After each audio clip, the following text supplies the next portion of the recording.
मुल्तान में गैस का बहरान शिद्दत इख्तियार कर गया। गैस की तवील लोड शेडिंग के बाद घरेलू चूल्हे ठंडे पड़ गए। शहरी बगैर नाश्ते अपने मामूल के काम काज निपटाने पर मजबूर हो गए। नन्हे बच्चे भी नाश्ते के बगैर ही स्कूल जाने पर मजबूर हैं। शहरियों का कहना है कि सुबह दोपहर रात को खाने के वक्त गैस बंद कर दी जाती है। स्कूल जाने वाले बच्चे बगैर नाश्ता किए जाने पर मजबूर हैं।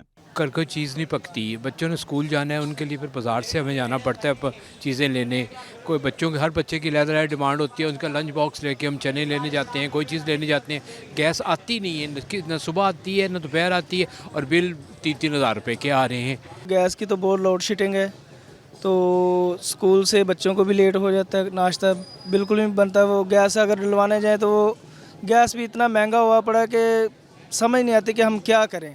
परेशानी के तो काफ़ी बायस है, लेकिन आजकल की महंगाई भी है तो फिर ज़्यादातर बच्चे बाहर से ही नाश्ता करते हैं। यूनिवर्सिटी जाना होता है सुबह सुबह तो गैस नहीं होती। घरों में गैस की सप्लाई बंद होने से अवाम होटलों और फास्ट फूड खाने पर मजबूर हैं, जिससे बजट शदीद मुतासिर हो रहा है। सुबह गैस होती नहीं है, बच्चों को बगैर नाश्ते के हमें स्कूल भेजना पड़ता है, या उसके मुतबादल हम ये करते हैं कि सिलेंडर, लेकिन उधर एलपीजी के रेट आपके सामने हैं। गैस की वजह से सुबह नाश्ता भी नहीं बन पाता है, इसलिए बंदे को बाहर जाना पड़ता है, बाहर से लेना पड़ता है। स्कूल भी जाना होता है, कॉलेज की भी टेंशन अलग से होती है, जिसकी वजह से भाई काफ़ी ज़्यादा तंगी होती है। शहरियों का कहना है कि वो गैस लोड शेडिंग से ज़हनी कर्ब का शिकार हैं। सुई गैस की लोड शेडिंग खत्म करके लोगों की मुश्किलात को दूर किया जाए।